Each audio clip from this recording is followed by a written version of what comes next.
नमस्कार विद्यार्थी मित्रांनो, कसे आहात तुम्ही? तुम्हा सगळ्यांचं अभ्यास मित्र परिवारामध्ये खूप खूप स्वागत आहे. मित्रांनो, आज आपण 8 ऑक्टोबर रोजीच्या चालू घडामोडींचा इथं अभ्यास करणार आहोत. लेक्चर सुरू करण्यापूर्वी आपली राज्यसेवेची लाईव्ह आणि रेकॉर्डेड बॅच सुरू आहे. लाईव्ह बॅचचे लेक्चर आता 9:30 वाजता असणार आहे आणि त्याचबरोबर 4 वाजता लाईव्ह लेक्चर असणार आहे. ठीक आहे. आणि रेकॉर्डेड बॅचमध्ये सर्व लेक्चर तुम्हाला ॲज अ रेकॉर्डेड स्वरूपात उपलब्ध करून दिलेले आहे. त्याचबरोबर बघा मित्रांनो, आपली कंबाईनसाठी कंबाईन फाउंडेशन बॅच जी आहे आणि राज्यसेवेसाठी राज्यसेवा फाउंडेशन बॅच जी आहे ती आपण सुरू केलेली आहे. या दोन्ही बॅचवर तुम्हाला 3000 रुपयापर्यंतचं डिस्काउंट जे आहे ते मिळणार आहे. राज्यसेवेच्या बॅचमध्ये NCERTचा सिलेबस एक्स्ट्रा ॲड असल्याने त्याची फी टोटल 10,000 रुपये, त्यावर 3000. आणि यामध्ये आपण जर बघितलं कंबाईनमध्ये लेक्चर, नोट्स, त्याचबरोबर टेस्ट सिरीज आणि स्टेट बोर्ड असल्यामुळे त्याची फी 8,000 रुपये असणार आहे, त्यावर 3000 रुपये डिस्काउंट असेल. त्याचबरोबर BMC साठी मुंबई महानगरपालिकाचा जो काही कायदा आहे 1888चा, तर त्याचे आपले लेक्चर सुरू आहे. जवळपास आपण 28 कलम जे आहे ते अभ्यासून कंप्लीट केलेले, त्याचे सब कलम सुद्धा आपण अभ्यासलेले. जर जॉईन करायचे असेल तर लेट नका करू, आतापासून जॉईन करा, तुमचं सर्व गोष्टी ज्या आहेत ते परफेक्ट होऊन जातील. त्याचबरोबर अभ्यास मित्राचे आपल्या क्लास नोट्स आहेत. ठीक आहे. त्याचबरोबर BMC भरतीसाठी आपण स्पेशल नोट्स बनवलेले आहे. मुंबई स्पेशल जीकेची बॅच सुद्धा आहे आपल्याकडं. या सगळ्या गोष्टी तुम्हाला अभ्यास मित्राच्या या ऍप्लिकेशनमध्ये मिळेल. जसं की RRB NTPC साठी सुद्धा आपण बॅच सुरू केलेली आहे, ज्याचे लाईव्ह लेक्चर सुरू आहे सध्या. त्याचबरोबर हे टेलिग्राम चॅनल आणि इंस्टाचं पेज जॉईन करा. यावर डेली आम्ही लेक्चरचे अपडेट नोटिफिकेशन टाकत असतो. आजपासून तुम्हाला या लेक्चरची जी काही PDF आहे ती सुद्धा मी या ऍप्लिकेशनमध्ये उपलब्ध करून देईल. ती PDF तुम्ही तिथं एक स्टडी मटेरियल नावाचा ऑप्शन आहे, त्यामध्ये जाऊन डाउनलोड करू शकता. बघा मित्रांनो, 8 ऑक्टोबर रोजीचं करंट अफेअर जे आहे ते आज आपण इथं अभ्यासणार आहोत. बघा, सुरुवात करूया. इथं पहिला जो क्वेश्चन आहे तो आहे, कोणाच्या नेतृत्वाखाली मुंबईने उर्वरित भारताचा पराभव करून 27 वर्षांनी 2024-25चा 61वा इराणी कप जिंकलेला आहे? बघा मित्रांनो, इराणी कप जो असतो, ठीक आहे, तर जो समजून घ्या रणजी ट्रॉफी जिंकतो, जो रणजी कप जिंकतो, ठीक आहे, रणजी कप जो संघ जिंकतो, तर तो संघ आणि भारतीय संघ, ठीक आहे, भारतीय संघ, पण भारतीय संघ कोणता, तर जे काही रणजी ट्रॉफी जिंकणारा जो संघ आहे त्या व्यतिरिक्त रणजी ट्रॉफी मध्ये सामील झालेले जे काही इतर संघ होते त्यामधील बेस्ट खेळाडू या भारतीय संघामध्ये असतात. याला म्हटलं तर शेष भारतीय संघ. काय म्हटलं तर शेष भारतीय संघ. ठीक आहे, याला काय म्हटलं तर शेष भारतीय संघ. तर कोणाच्या नेतृत्वाखाली मुंबईने उर्वरित, किंवा त्याला आपण उर्वरित भारतीय संघ म्हणून सुद्धा ओळखतो, तर उर्वरित भारताचा पराभव करून इराणी कप जिंकलेला आहे. तर मित्रांनो, अजिंक्य रहाणे याच्या नेतृत्वाखाली काय केलेलं आहे, मुंबईने कोणाचा पराभव केलेला आहे, तो उर्वरित भारताचा किंवा शेष भारताचा पराभव केलेला आहे. जो रणजी कप संघ जिंकतो त्याची आणि उर्वरित जे काही प्लेयर असतात त्यांचा संघ असतो उर्वरित भारतीय संघ, यांची एक कप असतो, त्या कपला म्हटलं ते इराणी कप. तर इराणी कप मुंबईने जिंकलेला आहे 61वा, हे तुम्ही लक्षात ठेवा. बघा, 1997-98 पासून मुंबई 8 वेळा फायनल मध्ये गेलं, पण आजपर्यंत कधी कप जिंकला नव्हता. तर आता 1997-98 नंतर इराणी कप जो आहे तो मुंबईने जिंकलेला आहे. आपण जर बघितलं सामनावीर कोण राहिलेला आहे, तर सरफराज खान. आणि जो काही उर्वरित भारतीय संघाचा कर्णधार कोण होता, ऋतुराज गायकवाड. आणि मुंबईच्या संघाचा कर्णधार कोण होता, अजिंक्य रहाणे. याच्या नेतृत्वाखाली लखनौच्या एकाना स्टेडियमवर मॅच खेळली गेली होती आणि तिथं ती फायनल मॅच जी आहे, तर त्या मॅच मध्ये जो काही परफॉर्मन्स राहिलेला आहे त्याच्या बेसवर इराणी कप जो आहे तो मुंबईने जिंकलेला आहे. यानंतर आता रिसेंटली ज्या काही क्रीडा घडामोडी आहे महत्वाच्या त्या आपण जाणून घेऊ. प्रत्येक प्रश्न आणि त्यानंतर त्याच्याशी रिलेटेड महत्वाच्या गोष्टी आपण जाणून घेतोय, त्यांचा अभ्यास करून आपण सुरू केलेला आहे. तर इथं बघा, नीरज चोप्राने लॉसने डायमंड लीग मध्ये कोणतं स्थान प्राप्त केलं, तर दुसरं. 9व्या T20 महिला आशिया कपचं विजेतेपद कोणी जिंकलं, तर श्रीलंकेने. 48व्या कोपा अमेरिका चॅम्पियनशिप 2024 विजेतेपद कोणी जिंकलं, अर्जेंटिनाने. युरोपियन फुटबॉल चॅम्पियनशिप चौथ्यांदा कोणी जिंकली, स्पेनने. 36व्यांदा ला लिगा 2023-24 चा जो काही कप आहे तो कोणी जिंकला, रियल मद्रिदने. त्यानंतर रणजी ट्रॉफी 2024 कोणी जिंकली, मुंबईने. आणि मुंबईने इराणी कप मध्ये कोणाला हरवलं, शेष भारताला हरवलं. त्यानंतर 15वा ICC अंडर-19 विश्वचषक 2024 कोणी जिंकला, ऑस्ट्रेलियाने. ऑस्ट्रेलियन ओपन 2024 पुरुष एकेरीचे विजेतेपद जेनिक सिन्नरने आणि महिला एकेरीचं पद अरिना सिबलेंकाने, जी बेलारुसची. जेनिक सिन्नर इटलीचा आहे. इंडियन प्रीमियर लीग IPLचं विजेतेपद कोलकाताने जिंकलं, उपविजेता सनरायझर हैदराबाद राहिला. त्यानंतर ICC पुरुषांचा जो T20 विश्वचषक होता तो भारताने जिंकला आणि भारताने दक्षिण आफ्रिकेला हरवलं. दुसरा क्वेश्चन, कोणता देश 700 अब्ज डॉलर्स एवढा परकीय चलन साठा असलेला जगातील चौथा देश बनलेला आहे? तर तो देश बनलेला आहे मित्रांनो भारत. भारतापेक्षा जास्त चलन साठा आपल्याला 3 देशांमध्ये बघायला मिळतो. ठीक आहे, 700 अब्ज डॉलर पेक्षा जास्त चलन साठा आपल्याला चीनमध्ये, स्वित्झर्लंडमध्ये आणि जपानमध्ये बघायला मिळतो. आणि 700 अब्ज डॉलर पेक्षा जास्त चलन साठा असणारा भारत चौथा देश बनलेला आहे, चीन, स्वित्झर्लंड आणि जपान नंतर. अलीकडे RBIने घोषणा केली की भारताचा जो काही चलन साठा आहे तो जवळपास 704.89 अब्ज डॉलर एवढा आहे. आणि 2024 मध्ये या भारताच्या परकीय चलन साठ्यामध्ये 87.6 अब्ज डॉलरची भर पडलेली आहे. तिसरा क्वेश्चन आहे, ऑक्टोबर 2024 मध्ये भारतीय रिझर्व्ह बँकेचे कार्यकारी संचालक म्हणून कोणाची नियुक्ती करण्यात आली?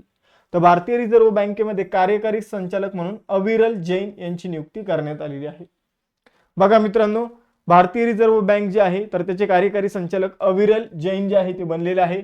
अविरल जैन यापूर्वी RBI मध्येच महाराष्ट्राचे प्रादेशिक संचालक म्हणून कार्यरत होते. आता RBI बाबत बऱ्यापैकी इन्फॉर्मेशन इथं जाणून घेऊया.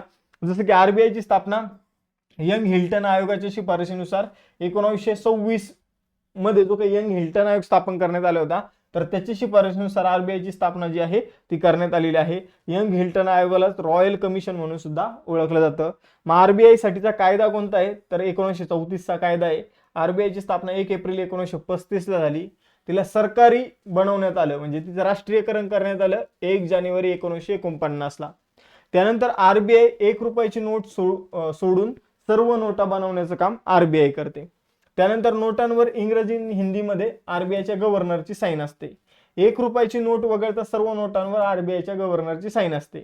1 रुपयाच्या नोटेवर वित्त सचिवाची स्वाक्षरी आपल्याला बघायला मिळते. भारतीय रिझर्व्ह बँकेचे पहिले गव्हर्नर कोण आहे तर सर ऑस्बॉर्न स्मिथ. भारतीय रिझर्व्ह बँकेचे पहिले भारतीय गव्हर्नर कोण आहे? CD देशमुख. आणि सर्वात जास्त काळ RBIचे गव्हर्नर कोण बनलेले आहे? बेनेगल रामाराव. यानंतर भारतीय पंतप्रधान ज्यांनी RBIचे गव्हर्नर म्हणून काम केलं ते आहे डॉक्टर मनमोहन सिंग. 25वे RBIचे गव्हर्नर कोण आहे? शक्तिकांत दास.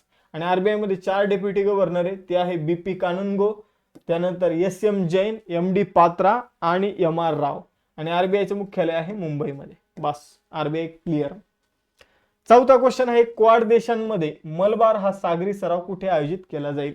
तर बघा, क्वाड देशांमध्ये एक युद्ध सराव जो आहे तो आयोजित केला जाणार नौदलाचा, आणि तो विशाखापट्टणम या ठिकाणी त्याचं आयोजन होणार आहे. बघा मित्रांनो, 8 ऑक्टोबरला म्हणजे आजच हा युद्ध सराव जो आहे तर त्याचं आयोजन विशाखापट्टणम या ठिकाणी करण्यात येणार आहे, ज्यामध्ये भारतीय, अमेरिकन, ऑस्ट्रेलियन आणि जपानचं नौदल जे आहे तर ते सहभागी होणार आहे. हिंदी महासागरामध्ये आणि इंडो पॅसिफिक क्षेत्रामध्ये जे काही सागरी आव्हान चीन आपल्या समोर देतोय तर त्याला कुठेतरी तोंड देण्यासाठी हा नौदलाचा युद्ध सराव जो आहे तो आपण आयोजित करत असतो. भारत आणि अमेरिकेमध्ये मलबार नावाने एक द्विपक्षीय युद्ध सराव जो आहे तो 1992 पासून आयोजित करण्यात येतो. पण क्वाड गट बनल्यानंतर ऑस्ट्रेलिया आणि जपानचं नौदल सुद्धा त्यामध्ये सहभाग घेतं. यानंतर आता बघा, क्वाड मध्ये भारत, अमेरिका, जपान, ऑस्ट्रेलिया 4 देशांचा सहभाग आहे. ठीक आहे. 2007 मध्ये क्वाडची संकल्पना सर्वप्रथम जपानचे माजी पंतप्रधान ज्यांची गोळी मारून हत्या झाली शिंजो आबे यांनी मांडली होती. यानंतर रिसेंटली जे काही युद्ध सराव झालेले आहे आणि ते कुठे झाले आणि कोणा दरम्यान झाले ते बघून घेऊया. बघा, युद्ध अभ्यास नावाचा युद्ध सराव भारत आणि अमेरिकेमध्ये होतो आणि तो बिकानेर राजस्थानमध्ये आयोजित करण्यात आला होता. त्यानंतर अल नजाह नावाचा युद्ध सराव भारत आणि ओमानमध्ये होतो, तो सलालाह ओमान या ठिकाणी आयोजित करण्यात आला होता. त्यानंतर मैत्री नावाचा युद्ध सराव जो आहे तो भारत आणि थायलंडमध्ये होतो, हा ताक प्रांत थायलंडमध्ये आयोजित करण्यात आला होता. आणि मित्रशक्ती नावाचा युद्ध सराव जो आहे तो भारत आणि श्रीलंकामध्ये होतो, तो अलीकडे श्रीलंकामध्ये आयोजित करण्यात आला होता. मैत्री, मित्रशक्ती कन्फ्युज नाही व्हायचा. डस्तलीक हा जो युद्ध सराव आहे तो भारत आणि उझबेकिस्तानमध्ये होतो, तर तो उझबेकिस्तानमध्येच आयोजित करण्यात आला होता. त्यानंतर एक्स टायगर ट्रायम्फ 2024 जो आहे तो भारत आणि USA मध्ये आयोजित करण्यात आला होता. त्यानंतर संयुक्त, आणि हा भारताच्या पूर्व किनाऱ्यावर याचं आयोजन झालं होतं, एक्स टायगर ट्रायम्फचं. संयुक्त लष्करी सराव धर्मा गार्डियन, ठीक आहे, हा भारत आणि जपानमध्ये आयोजित करण्यात आला होता राजस्थानमध्ये. तर हे काही महत्वाचे युद्ध सराव आपण इथं बघितलेले आहे. त्यानंतर जागतिक अवकाश सप्ताह जो आहे तो कधी साजरा केला जातो, तर जागतिक अवकाश सप्ताह जो आहे मित्रांनो तो 4 ते 10 ऑक्टोबर मध्ये सेलिब्रेट केला जातो. आपण जर बघितलं जागतिक अवकाश किंवा अंतराळ सप्ताह जो आहे तो युनायटेड नेशन आणि वर्ल्ड स्पेस वीक असोसिएशन या दोन संस्थांच्या माध्यमातून सेलिब्रेट केला जातो, युनायटेड नेशन आणि वर्ल्ड स्पेस वीक असोसिएशन. त्यानंतर या वर्षीची थीम काय होती, तर स्पेस आणि क्लायमेट चेंज ही या वर्षीची थीम होती आणि कधी साजरा करण्यात आला, 4 ते 10 ऑक्टोबर. ठीक आहे, म्हणजे सध्या त्याचं सेलिब्रेशन जे आहे ते सुरू आहे. त्यानंतर महत्वाचे काही सप्ताह बघूया, जसं की राष्ट्रीय पोषण सप्ताह 2024 चा 1 ते 7 सप्टेंबर, त्याची थीम होती प्रत्येकासाठी पोषक आहार. त्यानंतर जागतिक लसीकरण सप्ताह आपण जर बघितलं 24 ते 30 एप्रिल. त्यानंतर भारतीय ऊर्जा सप्ताह 6 ते 9 फेब्रुवारी. त्यानंतर राष्ट्रीय सागरी सप्ताह 29 मार्च ते 5 एप्रिल. जागतिक वारसा सप्ताह 29 ते 25 नोव्हेंबर. त्यानंतर जर बघितलं तर राष्ट्रीय रस्ता सुरक्षा सप्ताह, तिथे एक्झॅक्ट महिना जो आहे तो पीपीटी बनवताना राहिलेला आहे आणि मला सुद्धा एक्झॅक्ट आठवत नाही, त्यामुळं आपण याला थोडं स्किप करूया. यानंतर पुढे जाऊया. बघा आर्थिक साक्षरता सप्ताह जो आहे तो आरबीआय मार्फत सेलिब्रेशन त्याचं होतं 4 फेब्रुवारी ते 26 मार्च. अंधत्व निवारण सप्ताह जो आहे तो 1 ते 7 एप्रिल दरम्यान सेलिब्रेट केला जातो. 8वा भारतीय जल सप्ताह जो आहे तो 17 ते 19 सप्टेंबर दरम्यान आयोजित करण्यात आला होता आणि शैक्षणिक सप्ताह जो आहे तो 22 जुलै ते 28 जुलै दरम्यान त्याचं आयोजन करण्यात आलं होतं. तर हे 2024 मध्ये सेलिब्रेट करण्यात आलेले सप्ताह आहे. यानंतर 6वा क्वेश्चन आहे, परराष्ट्र व्यवहार मंत्री एस जयशंकर 15 आणि 16 ऑक्टोबर रोजी शांघाय कॉर्पोरेशन ऑर्गनायझेशनच्या सरकार प्रमुखाच्या बैठकीला उपस्थित राहण्यासाठी कोणत्या देशाला भेट देतील. तर बघा मित्रांनो, SCO ची एक समिट जी आहे ती पाकिस्तान मधील इस्लामाबाद या ठिकाणी होणार आहे आणि भारताचे जे काही परराष्ट्र मंत्री आहे तर सगळ्या देशाचे परराष्ट्र मंत्री तिथे येणार आहे, म्हणून भारताचे परराष्ट्र मंत्री इस्लामाबाद पाकिस्तानला जाणार आहे. मागच्या वर्षी असंच झालं होतं, भारतामध्ये ती समिट झाली होती. भारतामध्ये पाकिस्तानचे तेव्हाचे परराष्ट्र मंत्री बिलावल भुट्टो हे भारतीय दौऱ्यावर आले होते. आता भारताचे परराष्ट्र मंत्री पाकिस्तानच्या दौऱ्यावर जाणार आहे आणि आपण जर बघितलं 2015 नंतर पहिल्यांदाच भारतीय परराष्ट्र मंत्री जे 9 वर्षामध्ये ते पाकिस्तानमध्ये जाणार आहे. या अगोदर हार्ट ऑफ एशिया कॉन्फरन्स होती आणि त्यासाठी भारताचे परराष्ट्र मंत्री सुषमा स्वराज जे आहे ते 2015 मध्ये पाकिस्तानला भेटीला गेल्या होत्या. त्यानंतर शांघाय कॉर्पोरेशन ऑर्गनायझेशन विषय जाणून घेऊया. बघा मित्रांनो, SCO जो आहे तर त्याचं मूळ नाव होतं शांघाई 5. ठीक आहे, नाव काय होतं शांघाई 5. त्याची स्थापना 2001 मध्ये करण्यात आली होती आणि त्यामध्ये 5च देश होते, कझाकिस्तान, किर्गिस्तान, ताजिकिस्तान आणि चीन आणि रशिया. मग त्याचं नाव SCO कधी झालं, जेव्हा त्यामध्ये उझबेकिस्तान 2001 मध्ये ऍड झाला पुढे लगेच त्याच वर्षामध्ये, तर तेव्हा त्याचं नाव SCO करण्यात आलं. ठीक आहे, SCO करण्यात आलं. त्यानंतर 2017 मध्ये SCO मध्ये भारत आणि पाकिस्तान सुद्धा ऍड झाले. अशा प्रकारे देशांची संख्या 8 झाली. 9वा देश इराण ऍड झाला अलीकडे, 10वा देश बेलारूस. SCO चं मुख्यालय आहे बीजिंग चीनमध्ये आणि महासचिव आहे झांग मिंग. 7वा क्वेश्चन, कोणता देश चागोस बेट आणि डियोगो गार्सिया मॉरिशसला परत करेल. तर बघा मित्रांनो, चागोस बेट आणि डिएगो गार्सिया बेट जी आहे ती UK म्हणजे इंग्लंडच्या ताब्यात होती. आता ती मॉरिशसची बेट होती पण इंग्लंडचा कब्जा होता, तर ती आता मॉरिशसला इंग्लंड परत देणार आहे. ठीक आहे, जसं भारतावर राज्य होतं तसं या बेटांवर सुद्धा इंग्लंडचं अजूनपर्यंत राज्य होतं आणि आता ही बेटं मॉरिशसला परत देण्यात आलेली आहे. त्यासाठी मॉरिशसचे पंतप्रधान जे आहे प्रविंद जगन्नाथ आणि इंग्लंडचे पंतप्रधान आहे कीर स्टारमर, तर यांच्यामध्ये करार झालेला आहे. चागोस बेट आणि डियोगो गार्सिया बेट मॉरिशसला परत दिलेला आहे. मग ज्या लोकांना या बेटावरून हाकलून दिलं होतं त्यांना परत आता इथं स्थायिक होण्यासाठी बोलवण्यात आलेलं आहे मॉरिशस सरकारमार्फत. 8वा क्वेश्चन, आशियाई विकास बँकेने कोणत्या राज्यात पर्यटन विकासाला सहाय्य करण्यासाठी जवळपास 162 दशलक्ष डॉलर जे आहे तर तेवढं कर्ज मंजूर केलेलं आहे. तर आशियाई विकास बँकेने हिमाचल प्रदेशच्या पर्यटनाला चालना देण्यासाठी जवळपास 162 दशलक्ष डॉलरचं कर्ज जे आहे ते मंजूर केलेलं आहे. एवढं तुम्हाला लक्षात ठेवायचं. तर हिमाचल प्रदेशच्या राज्य सरकारच्या शाश्वत आणि सर्वसमावेशक पर्यटनाच्या विकासाच्या प्रकल्पाला वित्तपुरवठा करण्यासाठी हे कर्ज जे आहे ते उपलब्ध करून दिले जाते. कोणाकडून, तर आशियाई विकास बँकेकडून. आशियाई विकास बँक जी आहे तर ती आशिया आणि पॅसिफिक क्षेत्रावर लक्ष ठेवत असते. कुणाला काही पैशाची गरज लागली तर देत असते. या बँकेची स्थापना 19 डिसेंबर 1966 मध्ये झाली. याचं मुख्यालय जे आहे ते माडल्युयोंग फिलिपिन्स मध्ये आहे आणि सध्याचे अध्यक्ष मात्सायुगु आसाकावा. 9वा क्वेश्चन, 4 ऑक्टोबर 2024 रोजी मानगड धाम बसवाडा राजस्थान येथे राजस्थान सरकारच्या पहिल्या आदि गौरव सन्मान समारंभाचे अध्यक्ष कोणी भूषवलं? तर बघा मित्रांनो, अध्यक्षपद जे आहे आदि गौरव सन्मान समारंभ जो राजस्थानचा पहिला सन्मान समारंभ असणार त्याचं अध्यक्षपद द्रौपदी मुर्मूजींनी भूषवलेलं आहे. द्रौपदी मुर्मू जे आहे ते राजस्थानच्या दौऱ्यावर आहे. मग आता त्यांनी राजस्थानमध्ये मोहनलाल सुखाडी या विद्यापीठाला भेट दिली. त्यामध्ये एक कार्यक्रम होता, त्याचं अध्यक्षपद केलं. त्यानंतर माउंट आबू येथे स्वच्छता आणि निरोगी समाजासाठी अध्यात्म या विषयावर त्यांनी एक परिषद आयोजित करण्यात आली होती, त्यामध्ये भाग घेतला आणि राजस्थान सरकारचा आपण म्हणूया की पहिला जो काही आदि गौरव सन्मान सोहळा होता तर त्यामध्ये सुद्धा अध्यक्षपद जे आहे ते भूषवलेलं आहे द्रौपदी मुर्मूजींनी. 10वा क्वेश्चन आहे, पंतप्रधान नरेंद्र मोदी यांनी 5 ऑक्टोबर 2024 रोजी कोणत्या राज्यातील वाशिम येथे बंजारा हेरिटेज संग्रहालयाचं उद्घाटन केलं? तर बघा मित्रांनो, वाशिम कुठे आहे तर महाराष्ट्रामध्ये आहे आणि महाराष्ट्रामध्ये बंजारा हेरिटेज संग्रहालय जे आहे तर त्याचं अलीकडे नरेंद्र मोदीजींनी उद्घाटन केलेलं आहे.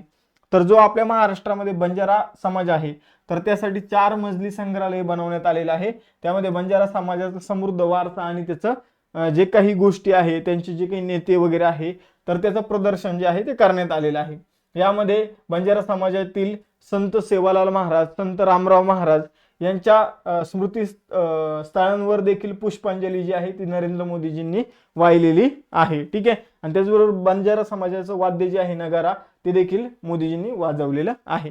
तर बंजारा समाजाशी संबंधित गोष्टी या संग्रहालयामध्ये ठेवल्या जाणार आहे. 11वा क्वेश्चन, पंतप्रधान नरेंद्र मोदी यांनी पीएम किसान सन्मान निधीचा 18वा हप्ता शेतकऱ्यांना दिला आहे. ही योजना कधी सुरू झाली होती? तर ही योजना 24 फेब्रुवारी 2019 रोजी सुरू झाली होती. या योजनेअंतर्गत वर्षभराला 6,000 रुपये शेतकऱ्यांना दिले जातात. ते 3 टप्प्यामध्ये दिले जातात, 2-2 हजार रुपये करून. ठीक आहे, 2-2 हजार रुपये करून 3 टप्प्यामध्ये पैसे शेतकऱ्यांना दिले जातात. बघा, खूप चांगली योजना सुरू केली होती सरकारने 2019 मध्ये आणि या योजनाच्या सारखीच एक योजना महाराष्ट्र सरकारने सुरू केली, तिचं नाव तुम्ही कमेंट बॉक्समध्ये सांगायचं आहे. ही योजना 5 ऑक्टोबर 2024 ला या योजनेअंतर्गत 18वा हप्ता जो आहे तो देण्यात आलेला आहे. बघा, 12वा क्वेश्चन, जागतिक शिक्षक दिन 2024 कधी साजरा केला गेला? तर हा 5 ऑक्टोबर रोजी सेलिब्रेट करण्यात आला. बघा मित्रांनो, 5 ऑक्टोबर हा जो जागतिक शिक्षण दिन म्हणून सेलिब्रेट करण्यात येतो. 1994 मध्ये युनेस्कोने 5 ऑक्टोबर हा जो दिवस आहे हा जागतिक शिक्षक दिन म्हणून त्याला घोषित केलं होतं. आणि आपण जर बघितलं तर यावर्षी थीम होती शिक्षकांच्या आवाजाला महत्त्व देणे आणि शिक्षणासाठी नवीन सामाजिक कराराच्या दिशेने पाऊल टाकणे.